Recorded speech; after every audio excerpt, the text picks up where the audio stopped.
Buenas tardes, bienvenidos al estudio bíblico en la iglesia Casa en la Roca.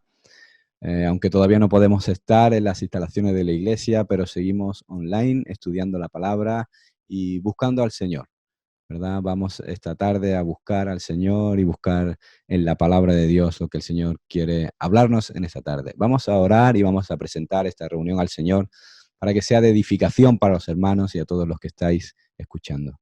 Señor, te damos las gracias por este día que tú nos das, Señor. Ponemos esta reunión delante de tu presencia, Señor. Te pedimos, Señor, que tú tomes el control, Señor, y que tu palabra sea expuesta con claridad, Señor, y que seamos edificados un día más. En el nombre de Jesús, Señor. Amén. Muy bien, pues tenía muchas ideas, muchos pensamientos con los que compartir con vosotros sobre la palabra de Dios en esta tarde, pero hay un tema en específico que está golpeando mi mente y está golpeando mi corazón y quería compartir con vosotros sobre esto. Es un tema que, bueno, está totalmente de actualidad hoy, según la circunstancia en la que nos encontramos, que es el cuidado de Dios en la vida del cristiano. Este tema quiere decir cómo Dios cuida de mí o qué ha prometido Dios cuidarme, en qué parte ha prometido Dios cuidarme, ¿no? La verdad es que la situación que estamos viviendo es una situación muy preocupante en todos los sentidos, ¿no? Hasta hace poco hemos estado confinados sin poder salir de casa, totalmente preocupados por casi por nuestra vida, ¿no? Si realmente íbamos a ser contagiados con un virus, si íbamos a estar en la UCI con unas máquinas ayudándonos a respirar, si íbamos a coger en cualquier lugar el virus. Y bueno, con respecto a la salud, ha sido una cosa muy preocupante, ¿no? La verdad que han muerto muchas personas, muchos contagios, muchos enfermos. Es una razón importante para estar preocupado, ¿no? Y también, por otro lado, ahora que ya parece ser que tenemos cierto control sobre la pandemia y que ya hay menos contagio, que hay menos enfermedad, pues ahora todo el mundo estamos preocupados con respecto a la situación económica, a la crisis económica y qué pasará y qué será de mí y qué pasará con mi trabajo. Muchas personas pues están en un ERTE, otras están directamente en el paro, cada uno tiene una circunstancia personal difícil y las noticias no paran de dar peores noticias y cada vez peor noticias con respecto a la economía y plasmando, enseñando una circunstancia a futuro muy oscura, ¿no? Entonces, en esa circunstancia uno puede preguntarse, bueno, Señor, ¿y qué pasará conmigo? ¿Qué será de mí? ¿En qué puedo esperar yo, no? Voy a ir a la palabra de Dios a buscar qué es lo que Dios quiere o dónde puedo encontrar descanso y dónde puedo encontrar refugio. Como parece como que ahora mismo todo se mueve, ¿no? Todo lo que estaba estable se mueve, ¿no? Y no sabe uno dónde encontrar descanso, ¿no? Aunque nosotros como cristianos encontramos nuestro descanso en el Señor, pero me gustaría que esta tarde podamos examinar en la palabra lo que es el verdadero consuelo del cristiano y qué es lo que realmente Dios nos ha prometido con respecto a esto. La verdad es que este tema ha sido, podemos decir, ensuciado, ¿no? O un poco tergiversado con unas teologías y unas doctrinas que aparecieron allá por los años 90 con respecto al tema, el llamado el Evangelio de la Prosperidad o la teología de la prosperidad, que vinculó el cristianismo principalmente con dos factores. Uno de ellos la salud y otro la situación económica, ¿no? La verdad que esa vinculación bueno, ha traído muchos problemas al Evangelio, ¿no? Económicamente hemos visto cómo se ha vinculado la situación económica de las personas a el estado espiritual de las personas, ¿no? Y se ha vinculado también la salud de las personas con respecto a su relación personal con Dios, ¿no? Entonces, esto ha tergiversado todo, ¿no? El Evangelio en un principio, desde el principio de los tiempos, el Evangelio ha estado vinculado digamos, a términos como el arrepentimiento, el perdón de los pecados, la salvación, la vida eterna, principalmente al problema moral del hombre con Dios, ¿no? Sin embargo, este evangelio, estas herejías, estas doctrinas que se han metido en la iglesia, han estado vinculadas continuamente a si tú crees en Dios, Dios te va a sanar. Si tú crees en Dios, Dios te va a bendecir. Si tú crees en Dios, si tú entregas tu vida a Cristo, tú no vas a sufrir enfermedad.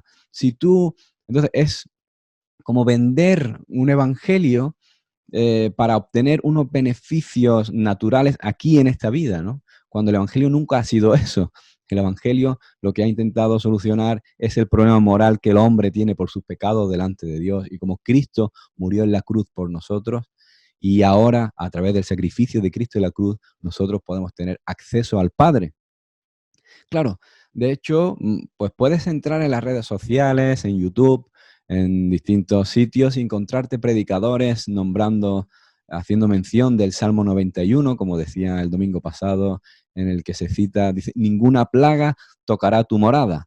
Y entonces, pues rápidamente sacan este texto y dice, aquí lo tenemos, en la palabra de Dios. Ningún hijo de Dios va a estar contagiado por este virus si está confiando en el Señor, ¿no? Si tienes fe, ¿no? Si tienes fe, pues no te va a pasar esto, ¿no?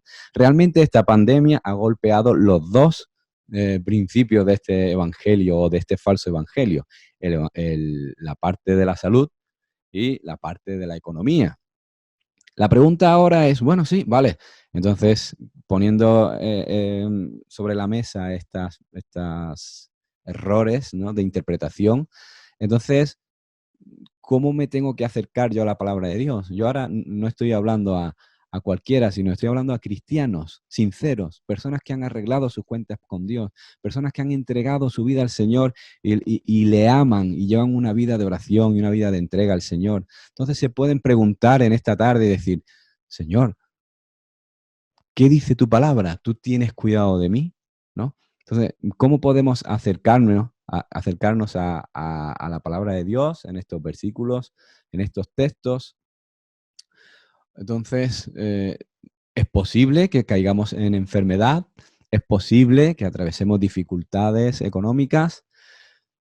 En el caso de que las atravesemos, la atravesamos exactamente igual que las personas que no creen, o bueno, hay alguna diferencia entre ser cristiano y no serlo. Bueno, pues vamos a acercarnos a la palabra de Dios. Hay un detalle muy importante que es con lo que vamos a empezar esta reunión, es con la peligrosidad de acercarse a los textos del Antiguo Testamento mm, con y mal interpretando o buscando una interpretación errónea sobre los textos, ¿no?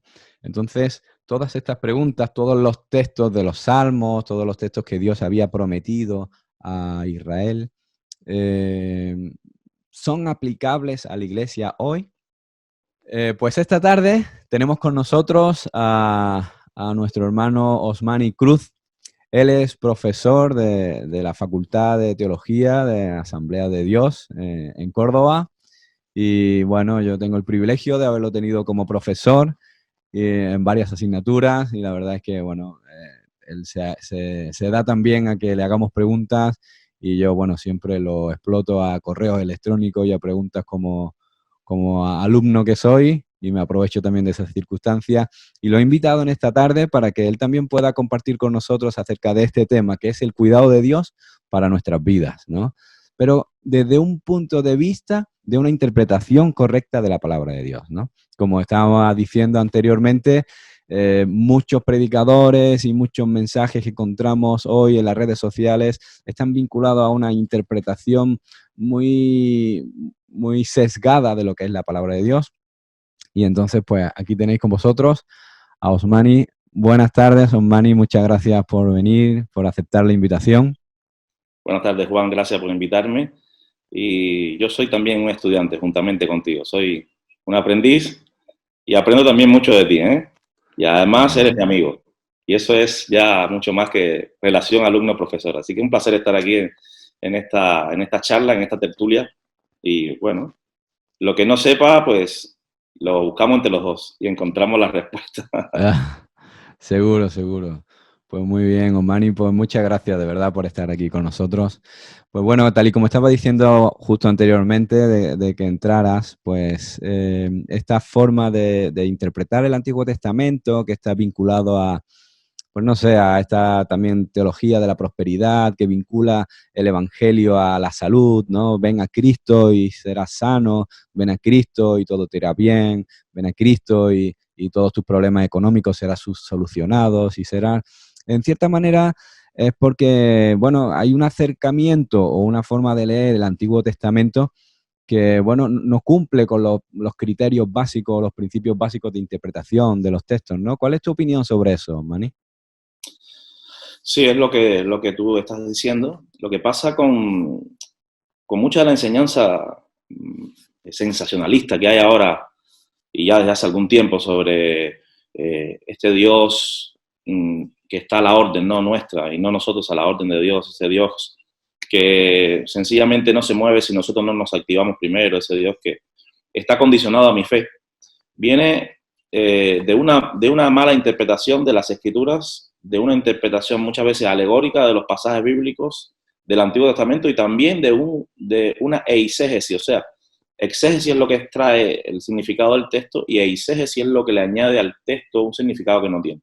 Muchas veces, con ciertos vicios interpretativos, la gente se acerca al texto bíblico sin toda la formación, sin toda la fundamentación hermenéutica y exegética, y ¿qué hace? Pues va viendo lo que se imagina que ve, pero no está haciendo una interpretación auténtica, ¿no?, del pasaje. Por eso hay mucha gente que está medrando con el Evangelio, pero hay otros, la mayoría me parece a mí, de hermanos que son muy sencillos, que pues se han acercado al texto bíblico por lo que le han dicho otros, o por lo que más o menos se han apreciado sin una seriedad, pero con buena intención. Y luego propagan lo que supuestamente entendieron sin una comparación de información.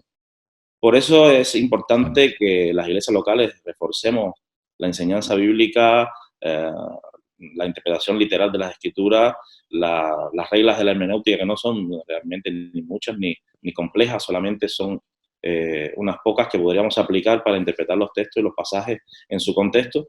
Y una vez haciendo esto, nos libraríamos del lastre de toda la falsa interpretación que hay alegórica de pasajes del Antiguo Testamento o de forzar pasajes del Nuevo Testamento que también se hace con quizás no mala intención, pero sí con un despiste teológico que eso te pasa factura. En el mejor de los casos termina defraudado a la gente, porque dice, oye, yo creí, yo oré, yo declaré, yo confesé, pero a fin de cuentas no pasó nada. ¿Qué pasó? Donde muchas veces la gente piensa que sigue fallando su fe y que sigue fallando su intención y que todavía no lo ha conseguido, y claro, y es un círculo de culpa, de miseria, de desasosiego, y al final no vives una fe plena, una fe gozosa, una fe jubilosa. Una fe jubilosa para mí, una fe gozosa, es una fe ambidiestra que sabe recibir las buenas cosas que pasan y pues las malas cosas que pasan también.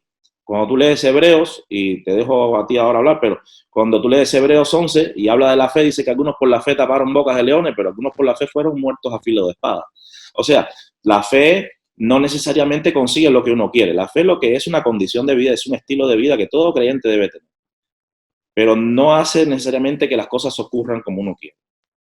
Pero sí que, obviamente, si uno tiene fe, tiene una cercanía a Dios, y esta es la gran victoria, decía Juan, que ha vencido al mundo, nuestra fe. Muy bien, la verdad que es muy bueno eso, ¿eh? La verdad que hay un principio que has dicho muy interesante que es el alegorizar, ¿no? Aquí en la iglesia, aquí en Fuengirola, nuestro pastor siempre nos enseña, sobre todo cuando hablamos de los tiempos finales, de la escatología, todo eso del riesgo de alegorizarlo todo, ¿no? Y lo importante que es, pues, tomar las partes literales, que son literales de la palabra de Dios, tomarlas como están escritas, que son como que deben ser interpretadas, ¿no? En base a eso también, Osmani, ¿qué otros principios, así, aunque sean principios básicos de hermenéutica o de interpretación de la escritura, crees que son fundamentales a la hora de que los hermanos, cuando vayan a leer, sobre todo los textos del Antiguo Testamento, que creo que son los que se dan más a alegorizar, ¿no? Porque claro, lo que es el Evangelio, las palabras de Jesús, pues están muy enfocadas directamente a nosotros como iglesia, ¿no? Y las cartas de Pablo también, ya estaba fundada la iglesia y tal, ¿no? Pero sobre todo cuando nos acercamos a los textos del Antiguo Testamento, a los salmos, otra cosa también muy interesante, ¿no? Cuando hablamos del pueblo de Israel, ¿no? Hay que diferenciar entre cómo Dios trataba al pueblo de Israel y cómo Dios trata a la iglesia. Y también esta teoría de la sustitución de Israel por la iglesia, ¿no? ¿Nos podías decir algunas ideas sobre esto? Sí, es un buen tema, además es algo muy real ahora mismo.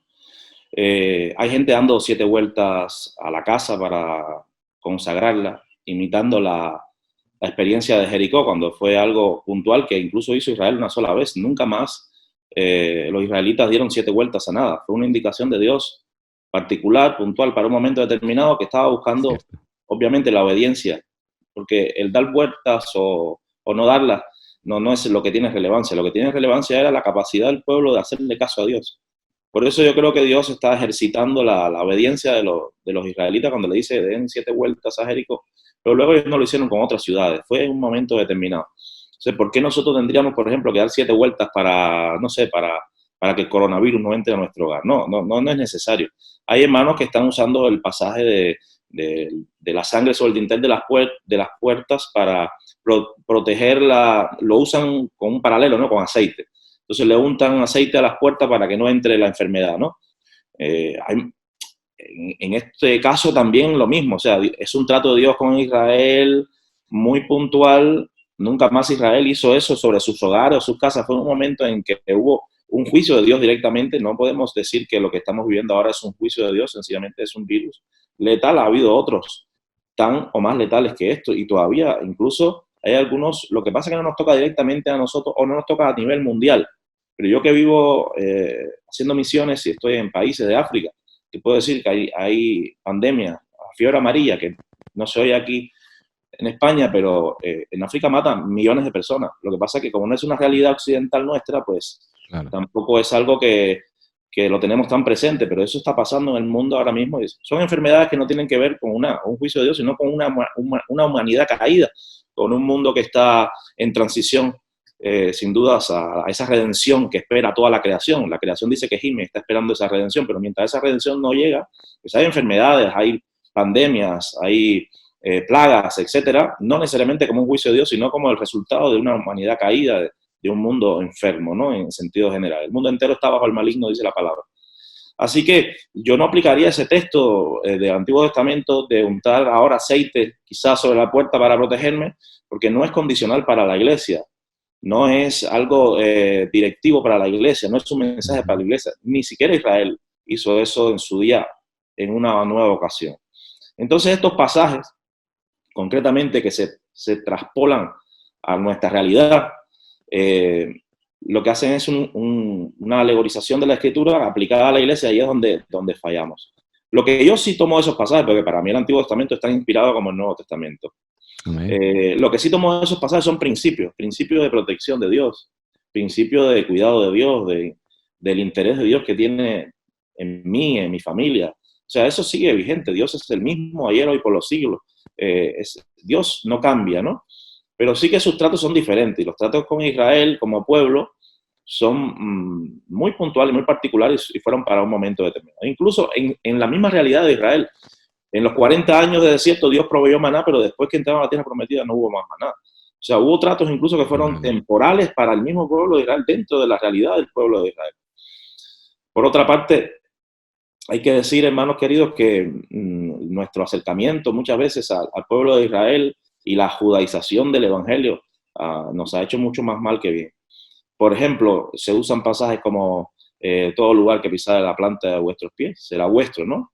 Y eso muchas veces lo extrapolamos a la iglesia, pero realmente el texto continúa diciendo de tal sitio a tal sitio. O sea, incluso para Israel esa promesa tenía un límite geográfico. Ahora bien, ¿cómo me acerco a esos textos? Primero tengo que buscar el texto en su uso usual y ordinario, y las palabras que ahí están en su uso usual y ordinario. ¿Qué significa eso? ¿A quién fue escrito el texto? Yo tengo que saber en principio para quién fue escrito, y lo que yo sí puedo es hacer una aplicación de los principios que ahí están contenidos para mí y para mi vida, pero no las formas. Creo que ahí es donde fallamos. Puedo tomar el principio, pero no necesariamente tomar las formas.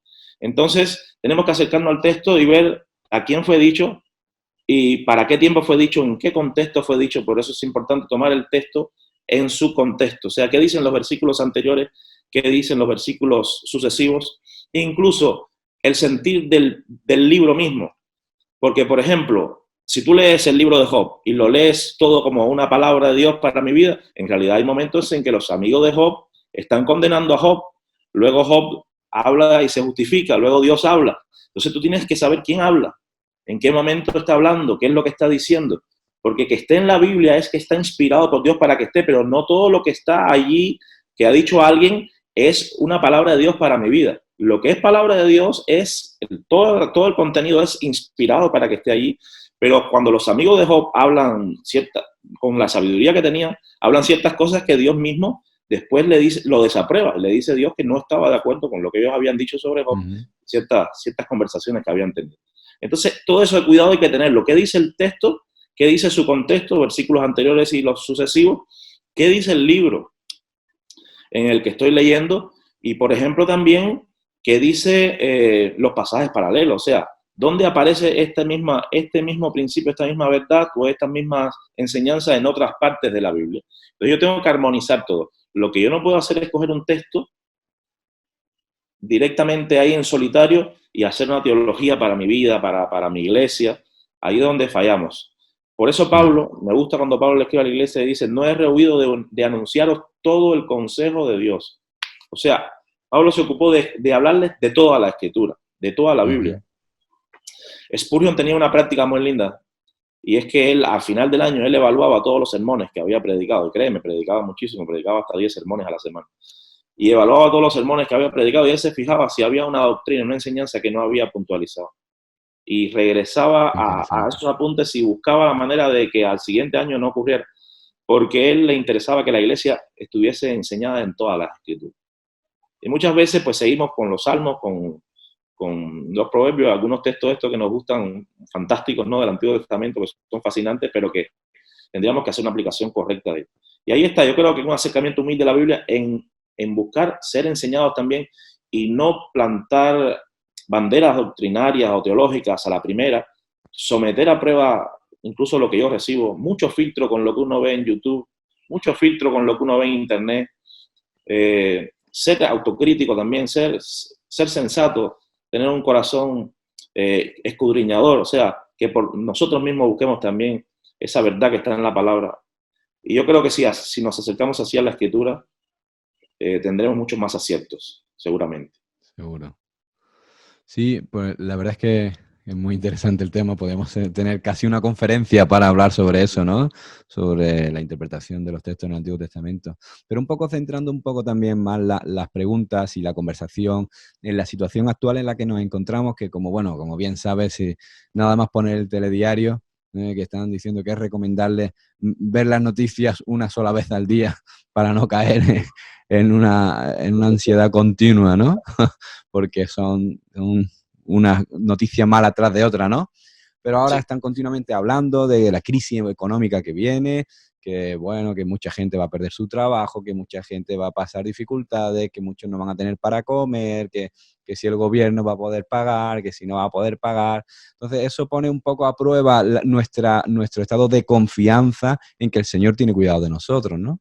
Entonces una vez escuché a alguien decir, bueno, una interpretación, volviendo aquí a esto del Antiguo Testamento, agarrado al púlpito decía, cuando Israel se acercaba a Dios, Israel enriquecía. Y cuando Israel se alejaba de Dios, Israel empobrecía. Igual es ahora, ¿no? Si tú estás bien con Dios, tu economía va a ser saneada, ¿no? Ya hemos hablado sobre eso, ¿no? Sobre que no podemos aplicar esos principios del Antiguo Testamento así, ¿no? Como el trato que Dios tenía con Israel. Pero la pregunta es, ¿en qué versículos, en qué textos, cómo podemos encontrar descanso sobre estos temas en la palabra de Dios? Claro. A ver, es cierto que Israel tenía un pacto con Dios, una condicional. Ese pacto de Dios condicional establecía maldiciones y bendiciones según actos y compromisos que ellos pudiesen mantener o no.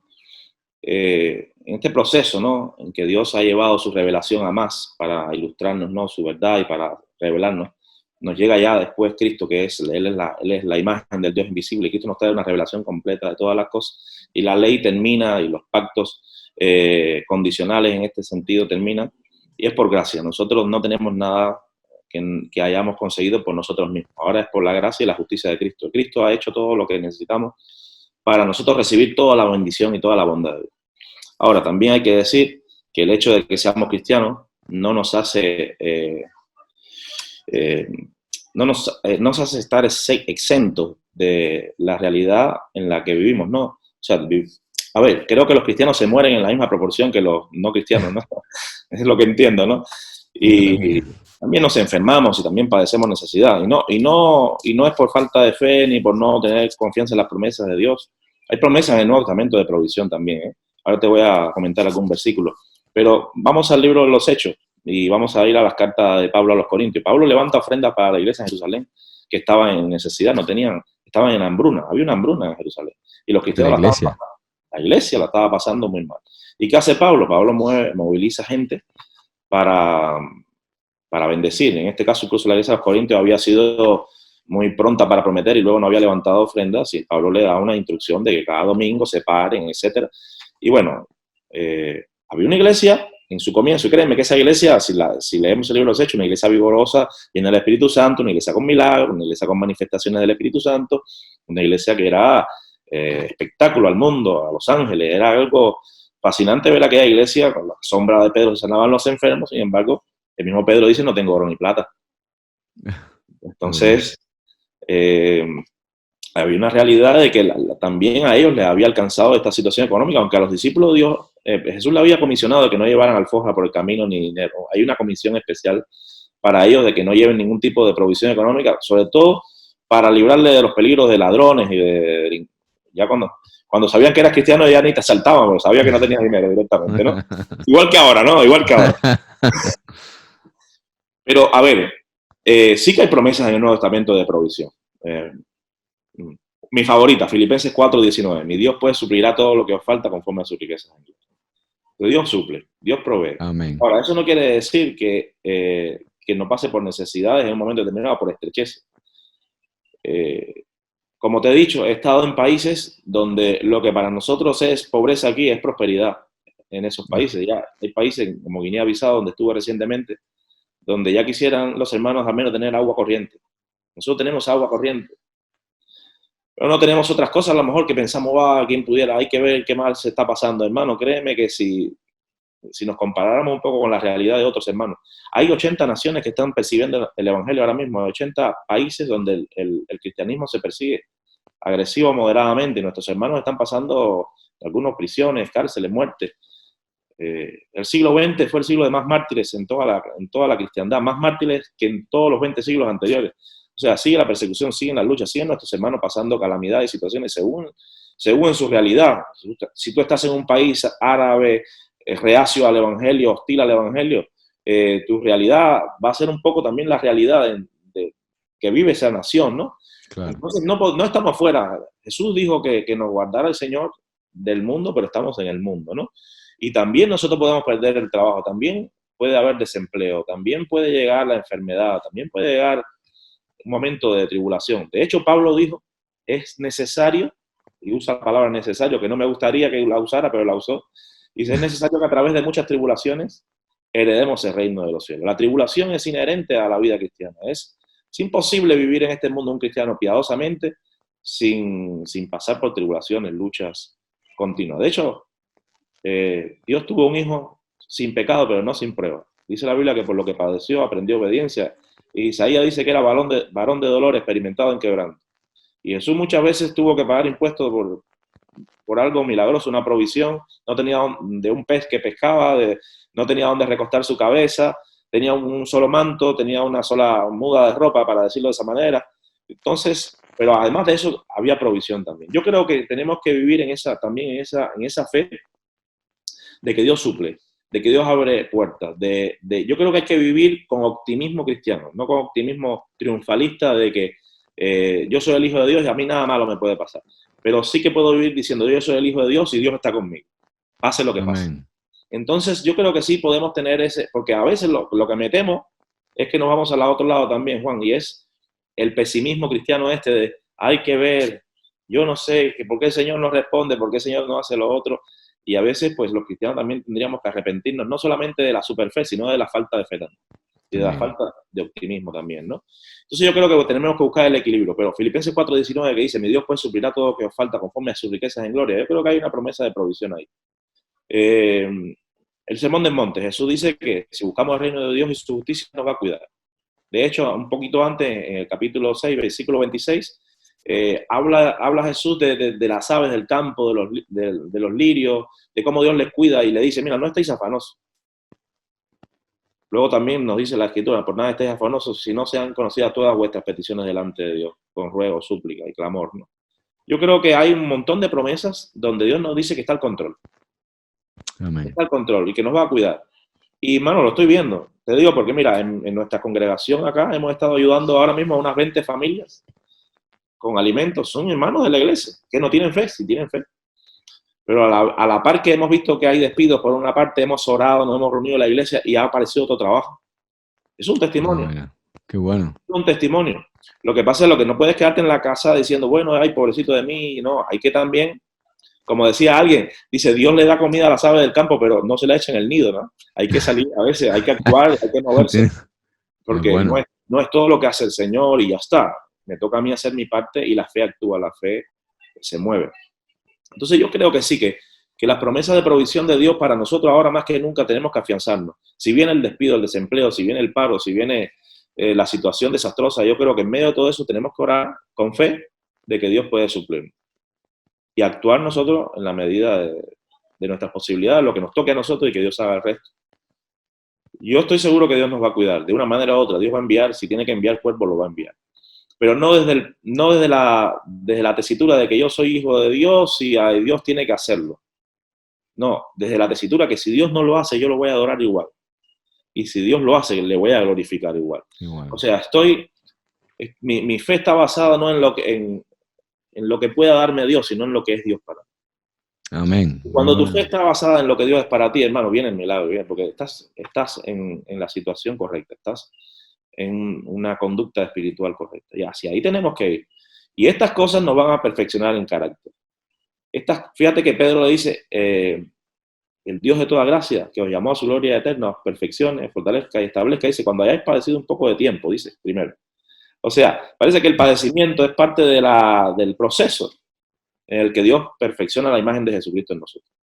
Y no es que queremos ser masoquistas ni nada de esto, yo no quiero sufrir, pero entiendo que muchas veces el sufrimiento me enseña cosas que el éxito no me enseña. Que la prueba me enseña cosas que no me enseña la prosperidad. Y hay que pasar ciertamente por muchas cosas para poder enseñar a otros y poder ayudar a otros. Pablo decía, con la consolación que yo he sido consolado, puedo consolaros ahora. Cuando tú eres consolado por Dios en una área, tú puedes después arropar a una persona que lo necesita. No sé, Juan, estamos aquí. Sí, de hecho acabas de responder contigo abriendo mi corazón. Sí, totalmente. De hecho acabas de responder a una de las preguntas que te iba a hacer, ¿no? Cuando Dios permite, ¿por qué puede permitir Dios el sufrimiento en la vida del cristiano, ¿no? Y tú estabas hablando claramente, ¿no? De cómo poder consolar a otros cuando uno ha pasado por esa adversidad, ¿no? Y cómo Dios forja el carácter de Cristo en nosotros a través de las dificultades, de las pruebas, ¿no? Y eso es muy interesante. También podríamos hacer alguna mención con respecto a cómo encajarías tú el poder de la oración, la fe y, por otra parte, el que Dios tiene control de todas las cosas o que se va a hacer lo que Dios diga, ¿no? Yo creo que la oración no es una herramienta para intentar doblegar a Dios, ni mucho menos, pero Claro. sí es una herramienta que tiene poder, ¿no? Porque en la oración también tenemos, el Señor nos ha llamado a orar por las circunstancias, ¿no? Entonces, ¿en qué medida podemos, yo quiero ponerme ahora en la circunstancia de algún hermano que haya perdido el trabajo, un hermano que, bueno, pues que yo qué sé, tiene una situación económica difícil y entonces le puede decir, hermano, tú ora a Dios, ¿no? Y Sí. uno puede decir, bueno, y seguro que Dios me va a responder, ¿no? Sí. A ver, yo parto del presupuesto de lo que Pablo decía a la iglesia, decía, si vivimos para Él vivimos, y si morimos para Él morimos, sea que vivamos o sea que muramos, somos del Señor. Yo le pertenezco a Dios, soy propiedad de Dios, soy su hijo. Soy el Señor. Y Pablo me encanta porque Pablo es tan equilibrado y es un hombre que tiene una fe que con sus delantales sanaba a los enfermos, ¿no? Un hombre con todos los dones espirituales que le puede decir a los corintios incluso que habla más en lengua que ellos. Bueno, Pablo es una maravilla, ¿no? De persona. Era tan bueno en todo que decía que era hasta el mejor pecador que había. Dice que había pecado más que todo el mundo. Hasta eso había hecho más que todo, ¿no? Pero Pablo tiene un equilibrio de la fe al punto de que él en un momento determinado cuando está preso dice, Dios me puede librar. O sea, pero él sabe que ha acabado la carrera. Él sabe que Dios le podía librar, pero sabía que había acabado la carrera. A ver, mira, Pedro, se ora por Pedro para que salga de la cárcel y Dios envió un ángel, ¿sí? ¿A que sí? Wow, Sí. estupendo. Pero después lo matan, ¿no? A Pedro lo crucifican boca abajo, ¿no? Como dice la tradición, recoge la tradición y la historia. Entonces, en una ocasión Dios lo libró, pero en otra ocasión no lo libró. ¿Falló la oración? No. Sencillamente que los propósitos de Dios a veces escapan a nuestro, aunque ya Dios le había advertido de que muerte iba a morir, ¿no? A Pedro. Lo que quiero decir es que en momentos determinados Dios puede hacer las cosas de una manera y después hacerla de otra manera. La oración, mi oración no controla a Dios. Mi oración no es un abracadabra. Mi oración no es un talismán. Mi oración no es un amuleto. Mi oración es el vehículo que yo tengo para comunicarme con Dios, para relacionarme con Él. Cuando yo voy a Dios, no voy como el campesino va a la vaca buscando leche y mantequilla. Cuando yo voy a Dios, yo voy buscando su amistad. Yo voy buscando contarle lo que me está pasando. O sea, hay que ser un poco más normal, que a veces un poco raro, ¿no? A veces cuando oramos los cristianos, querido Padre Celestial que estás en el tercer cielo, sentado entre querubines, tú que moras y gobiernas sobre toda autoridad, gobierno, principado, tú, Señor, que reina de la eternidad. Claro, es una oración tan complicada. Y vale, si te va bien así, pero yo creo que Dios es tan cercano, es un Padre, y que la Escritura nos dice que le digamos papacito, Abba Padre, que nos acerquemos a Él con esa confianza y que hablemos con Él con confianza. Señor, mira, te presento delante de ti mi realidad, mi familia, mi enfermedad, mi economía, glorifícate, Señor. Pero con esa sinceridad y con esa fe sencilla que descansa en las promesas de Dios. Cuando mis hijos han cumplido años nunca están preocupados, papá lo hará, no lo hará, comprará, no comprará, o cuando quieren algo nunca están, ellos descansan, ¿no? En esa, yo creo que nos falta ese descanso, ese reposo en Dios, de que yo puedo orar algo y ya está, ni siquiera continuar con eso, lo dejo en las manos de Dios y ya está. Entonces la oración no manipula a Dios, ni consigue necesariamente todo lo que uno quiere. Hay principios de Dios que sí podemos orar sobre eso. Mira, pedid y se os dará, buscad y hallaréis, llamad y se os abrirá. Todo aquel que pide recibe, todo aquel que busca halla y todo aquel que llama se le abrirá. Nosotros podemos pedir basado en la promesa de Dios y esperar. Yo creo que todo el que pide debe esperar. Decía Santiago que ustedes piden y no reciben porque no piden como conviene muchas veces. Si no sabemos pedir o no pedimos como conviene, puede ser que nuestras oraciones no sean respondidas. Pero yo creo que sí, que la oración eficaz del justo también, como dice Santiago, puede mucho. Yo puedo orar por aquella, y todas las cosas las debo presentar delante de Dios, como mi día a día, esa oración sin cesar, en esta comunión con Dios. Y estoy seguro que si alguien ora, verá milagros que no verá el que no ora. No porque orar te hace mejor delante de Dios, pero sí que te hace más cercano. O sea, no creo que se trate de ser un mejor o un peor, tener un peor escalafón delante de Dios, ¿no? Como a veces gente dice, no, es que a aquel Dios le escucha más, no. No, yo creo que hay una comunión y hay una relación con Dios que hay que fomentar, que hay que cultivar y que nuestra oración siempre Dios la contesta. Eso sí te lo digo. Creo que siempre la oración Dios la contesta. Ahora, no siempre como yo quiero. A veces Dios dice que no. Oye, los no de Dios, yo le doy gracias al Señor por todos los no que me ha dado. Los no de Dios, a la larga, cuando he visto el paso del tiempo, me doy cuenta que era lo mejor que me podía pasar. Fíjate. O las novias que yo oré y Dios me dijo, no, me alegro, porque me casé con mi esposa, que hoy ya tenemos casi 20 años de casado, ¿no? ¿Sabes lo que quiero decir? Tirándolo un poco a jocosidad. Esos no de Dios que me parecieron injustos en su día, qué sé yo, o no los comprendí, pues hoy lo comprendo perfectamente. Luego hay un todavía no. Hay veces que Dios no lo hace ahora, pero después sí que lo hace, ¿eh? Porque no era el tiempo, porque no era el momento. Así como a veces mi hijo de 4 años me pide que le dé una tijera para cortar, recortar, le digo que no. No porque yo no quiera darle la tijera, sino porque no está preparado para usarla todavía. Claro. Entonces más adelante ya le enseñaré y usará la tijera, ¿no? Pero no es un no rotundo, es un no de momento. Temporal, ¿no? Exactamente. Y luego está esa inmediatez de Dios, eso que Dios hace al momento. Hay un texto en Isaías 26, si mal no recuerdo, 26:2, por ahí estaba, no quiero ahora decir un texto que no es, pero sí dice, el que tiene fe no se apresure, el que creyere no se apresure. Y me encanta eso, porque a veces la fe pensamos que es, oramos y ya está, lo tenemos, ¿no? Nos tocan a la puerta y nos dejan todo lo que necesitamos. No, dice, el que creyere no se apresure. La fe es paciente, la fe espera, ¿no? De hecho, la fe es la certeza de lo que se espera y la convicción de lo que no se ve. Y la fe, por supuesto, va acompañada siempre con oración. Así que sí, oremos, busquemos a Dios, pidámosle al Señor y presentémosle todas nuestras necesidades delante de Él, aunque Él ya las sabe, ¿eh? Y muchas veces responde antes de que las digamos, pero siempre desde el punto de partida que somos del Señor. Mira, sea que vivamos o sea que muramos, somos del Señor. La seguridad de que Amén. estamos en Cristo, de que somos de Él, es suficiente, nos satisface, nos debe llenar. Amén. Pues sí, la verdad que ahí tenemos una confianza en el tema de la oración, ¿no? Estaba también pensando ahora, recordando una conversación que tuve una vez contigo, porque una de las oraciones también que yo sé que me imagino que también en la iglesia que tú llevas ahí en Valencia también pasará, ¿no? Muchas veces llevamos muchos años orando por cosas que creemos que es la voluntad de Dios, ¿no? Estoy refiriéndome ahora, por ejemplo, a la conversión de nuestros familiares, de nuestros amigos, gente que llevamos toda la vida predicando el Evangelio, gente en el trabajo que tenemos cerca. Y van pasando los años, van pasando la iglesia sigue adelante, ¿verdad?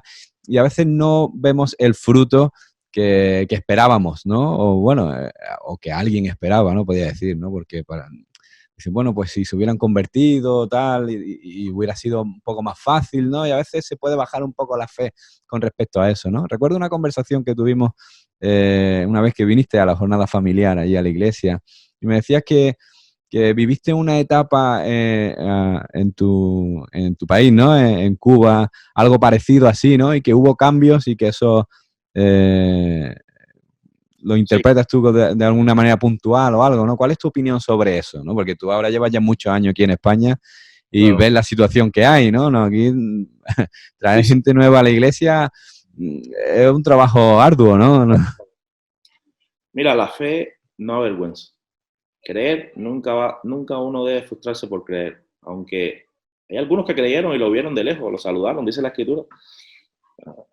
La promesa de Abraham, dada a Abraham, en tu simiente serán benditas todas las naciones de la tierra, no fue hasta Cristo, ¿no? Hay cosas que no se dan ni siquiera en mi tiempo. Hay cosas por las que estamos viendo ahora, incluso en España, que son el resultado de las oraciones de la otra generación, que peleó en oración y no lo vio y se fue con el Señor, pero seguramente lo saben ahora, ¿no? Sí, en Cuba lo que pasó fue que estuvimos años orando, 60, 70 años orando por un avivamiento y no llegaba. Pero se siguió orando por lo mismo hasta que hubo un despertar y un avivamiento de oración. Bueno, las iglesias pasaron de 80 iglesias que había, por ejemplo, de nuestra denominación a 3.000 y tantas iglesias, solamente de nuestra denominación. En Cuba ahora mismo hay más de 500.000 de cristianos y la iglesia sigue creciendo, ¿no? Un despertar preciosísimo. Pero creo que la iglesia se mantuvo creyendo. Los avivamientos siempre también son resultado de la gracia de Dios.